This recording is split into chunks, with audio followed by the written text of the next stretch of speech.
पूरी टीम जो है आज चित्तौरा की पावन धरती राजा सुहेलदेव की धरती पर यहाँ पर पहुंची है। बहराइच में जो चित्तौरा के नाम से जाना जाता है, कि बहराइच ही जनपद ही नहीं, देवी पाटन की मंडल नहीं, उत्तर प्रदेश के कोने कोने से लोग आज यहाँ पर आए हुए हैं। मैं तमाम लोग, हमारे पीछे दर्शक देख रहे हैं कि तमाम लोग यहाँ पर दूर दूर से, कोई ऐसा जनपद नहीं, कई राज्यों से लोग यहाँ पर पहुंचे हैं, क्योंकि मामला आज ये राजा सुहेलदेव का है। और राजा सुहेलदेव का एक ऐतिहासिक ये स्थान जो है, बताया जाता है कि 1032 ईसा पूर्व में ये कहानी, जो घटना तब से जुड़ी हुई है, लगभग हजारों साल पुरानी घटना है। और इस घटने पे लगभग 800 साल तक जो अभी तक शासक और जो राजनीति की जो रोटियां सेकी गई, उसकी खुलासा कहीं ना कहीं जो है आज दिखाई दे रहा है। आज जो है राजा सुहेलदेव के धरती पर जो है आज इतनी बड़ी तादाद में लोग यहाँ पर पहुंचे हैं। तो सबसे पहले भैया आपको जानकारी दीजिए। बहुत बहुत धन्यवाद। और मैं इस जो धरती को जो मैं जो है सलाम करना चाहता हूँ, जहाँ पर हमारे महाराजा सुहेलदेव राजभर जी का जन्म हुआ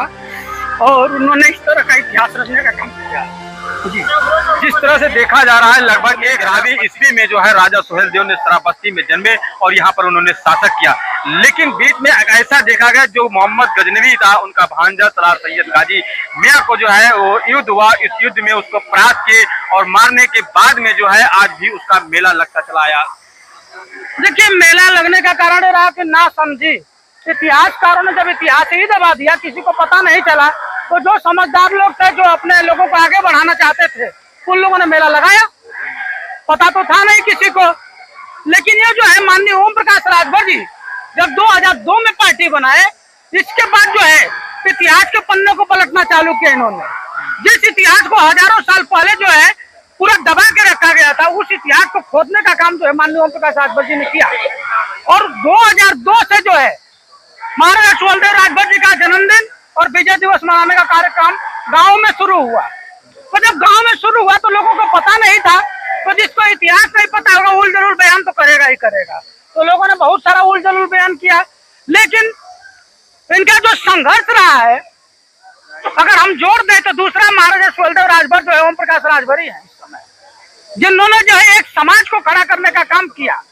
एक ऐसा समाज जिसको अपना इतिहास तक नहीं पता था, जिसको शिक्षा से वंचित रखा गया सालों साल तक, जिसको भोजन पानी और कपड़े लत्ते से एकदम वंचित रखा गया, उस समाज को जगा करके ओम प्रकाश राजभर जी ने बताने का काम किया कि आपका कहीं ना कहीं खून जो दौड़ रहा है शरीर के अंदर, वो भी किसी न किसी महाराजाओं के वंशज से ही दौड़ता हुआ आ रहा है आपके अंदर।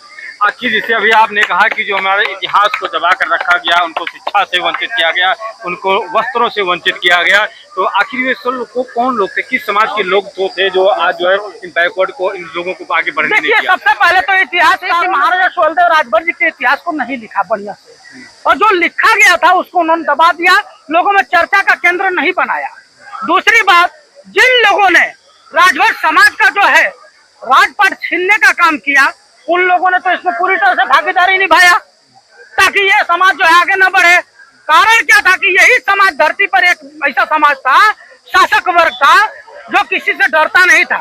ये ऐसा लड़ाकू समाज था कि जब सैयद सलार मसूद गाजी जो है भारत के ऊपर आक्रमण किया, तो पूरी तरह से जितने भी राजवाड़े थे सबको तहस नहस करते हुए वो चला आ रहा था, और कोई भी शासक उसके सामने खड़ा होने की ताकत नहीं दिखाया।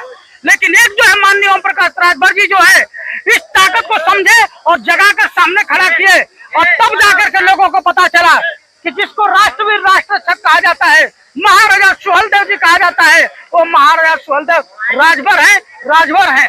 उन्होंने ही जो है पूरे भारत भूमि की रक्षा करने का काम किया। सैयद सलार मसूद गाजी को जो है इतिहास में सबसे बड़ी लंबी लड़ाई 22 दिन 22 रात लड़ करके 3 लाख सेनाओं को जो है नेस्तनाबूद कर करके भारत भूमि की रक्षा करने का काम किया। इसीलिए देख लीजिए, बहुत सारे राजाओं का इतिहास है धरती पर, लेकिन किसी भी राजा के सामने जो है राष्ट्रवीर की उपाधि नहीं लगी है और नहीं राष्ट्र रक्षक की उपाधि लगी है। केवल एकमात्र जो है सुहेलदेव राजभर जी, जिनको पूरे इतिहास में जो है आज के डेट में, उस समय में जो इतिहास लिखा गया उसमें भी जो है राष्ट्रवीर के नाम से ही दर्शाया गया है।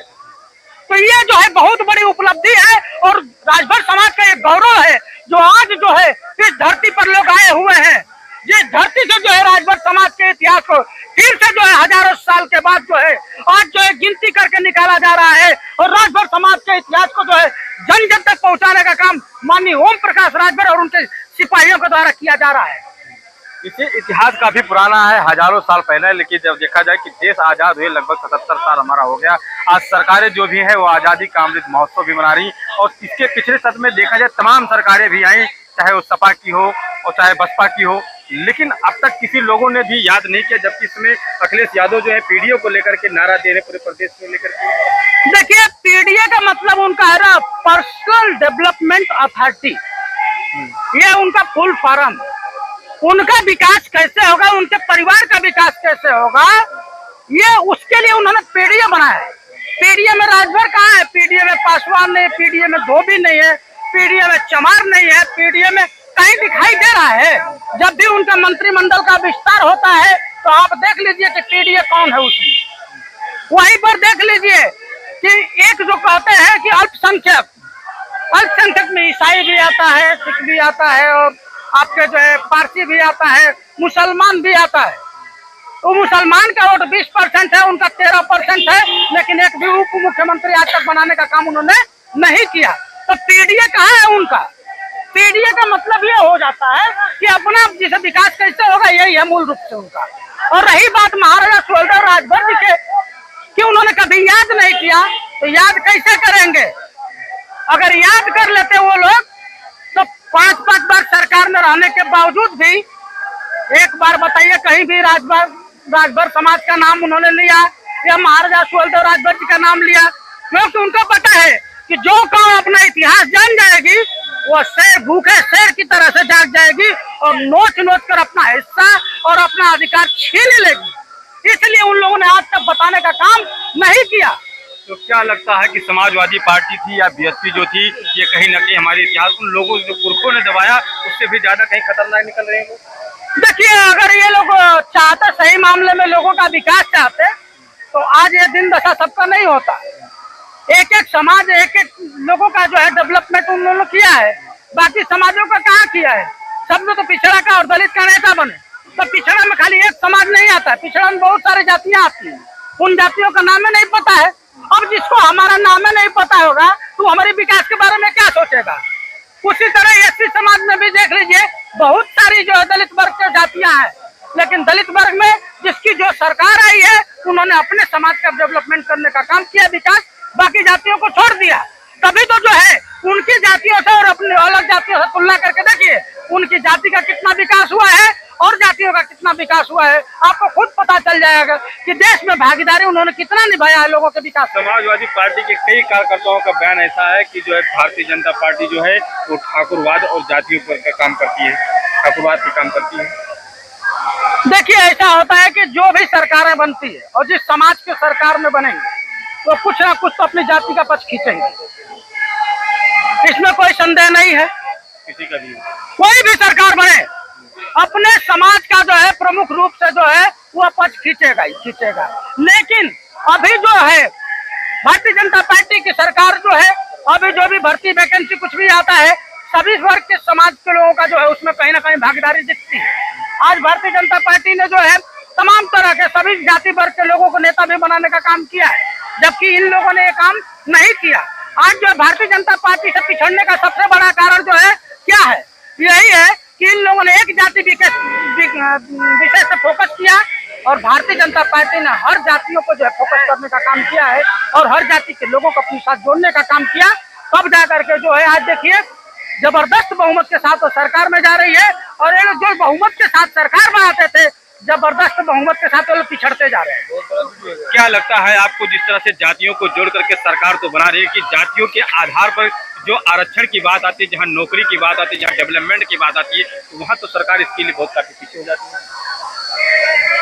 नहीं, जातियों को जो लेकर के चलने का काम हो रहा है, अभी जो भी भर्ती वैकेंसियां हैं और जिस गांव से आप बिलोंग करते, जैसे यूपीपी का ही ले लीजिए, मेरिट लिस्ट पे निकली थी, उसमें हर गांव में लगभग जो है अलग अलग जातियों के लोगों का ही उसमें जो है हुआ है, किसी एक जाति वर्ग का विशेष उसमें ध्यान नहीं रखा गया है। और रही बात है, अब तो डिजिटल हो गया है सारी चीजें, और सब चीजों का जो है आप अपने आप देख सकते हैं। पहले हाथ से लिखा जाता था, उसमें घपले हो सकते थे, लेकिन अब तो ऑनलाइन पेपर भी होता है, ऑनलाइन व्यवस्थाएं हैं, ऑनलाइन रजिस्ट्रेशन होता है, उसमें तो संदेह बहुत कम है। काफी दिनों से जात गणना को लेकर के काफी मांग थी, उसमें जो है कांग्रेस पार्टी